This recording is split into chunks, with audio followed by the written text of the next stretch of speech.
UNO ने ये बात कही है कि किसी मुल्क की शराफत और उसकी इज़्ज़त व वक़ार को हम इस तनाजुर में देखेंगे कि वहाँ की अक़लियतों की सूरत हाल क्या है। अगर वो मामून और महफूज हैं और मुतमईन हैं तो हम उस मुल्क को शरीफ समझेंगे। हमारा भारत पूरी दुनिया में आज किस निगाह से देखा जा रहा है, जो हमारे लिए अफसोसनाक है, इसलिए कि ये मुल्क हमारा है। मुल्क में जो कानून बनेगा वो कानून यहाँ के जज्बात की रियायत करते हुए बनेगा।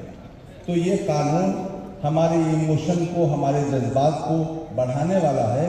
पूरी मिल्लत और पूरा हिंदुस्तान उनके ऐलान का इंतज़ार कर रहा है, लेकिन चूँकि ये कानूनी किस्म की चीज़ थी तो उन्होंने आईनी एतबार से, दस्तूरी एतबार से मरहले के साथ इसको बढ़ाने का फ़ैसला किया और कहा कि दस्तूरी चीज़ दस्तूरी बुनियादों पर आगे बढ़ेगी। चुनांचे